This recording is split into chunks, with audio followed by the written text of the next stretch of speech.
അപ്പോൾ ഈ പോളോ വണ്ടിയിൽ അതിൽ വരുന്ന കമ്പനി സ്റ്റീരിയോ, ഇതാണ് കമ്പനി സ്റ്റീരിയോ. ഇത് മാറ്റിയിട്ട് നമ്മൾ 9 ഇഞ്ചിൻ്റെ ഒരു ആൻഡ്രോയിഡ് സിസ്റ്റം, അതേപോലെ തന്നെ ബാക്കിലേക്ക് ഒരു ക്യാമറ ആഡ് ചെയ്യുന്നുണ്ട്.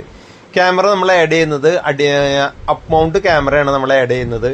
അതേപോലെ 9 ഇഞ്ചിൻ്റെ ഒരു ആൻഡ്രോയിഡ് സിസ്റ്റമാണ്. സ്നാപ്ട്രോണിക്സ് എന്ന് പറഞ്ഞ കമ്പനിയുടെ അടിപൊളിയായിട്ടുള്ളൊരു സ്റ്റീരിയോ ആണ് നമ്മളിലേക്ക് ആഡ് ചെയ്യുന്നത്. അതേപോലെ തന്നെ അതിൻ്റെ പാനലാണ് കാണിച്ചത്.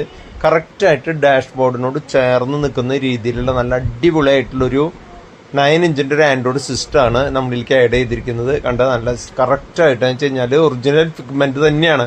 അപ്പോൾ നമുക്ക് എൻ്റെ ക്യാമറയും കൂടി ഒന്ന് ചെക്ക് ചെയ്ത് കാണാം. അടിപൊളിയായിട്ടുള്ള ക്യാമറ, വൈഡായിട്ട് കാണാവുന്ന നല്ല അടിപൊളിയായിട്ടുള്ള ക്യാമറ, അപ്പ് മൗണ്ട് ക്യാമറയാണ് നമ്മൾ ആഡ് ചെയ്തിരിക്കുന്നത്. അതുകൊണ്ട് ആ 2 സൈഡ് ബമ്പറിൻ്റെ സൈഡ് വരെ നമുക്കതിൽ കിട്ടുന്നുണ്ട്. അതേപോലെ തന്നെ വീഡിയോ കാണാനാണെങ്കിൽ അത് നല്ല പക്ക ക്വാളിറ്റിയിൽ കാണുമ്പോൾ തന്നെ അറിയാം, നല്ല ക്ലാരിറ്റിയിലാണ് നമുക്ക് കാണും. ഇതിൻ്റെ ഫുൾ വീഡിയോ നമ്മുടെ യൂട്യൂബ് ചാനലിലുണ്ട്. അപ്പോൾ ഓക്കെ, ബൈ.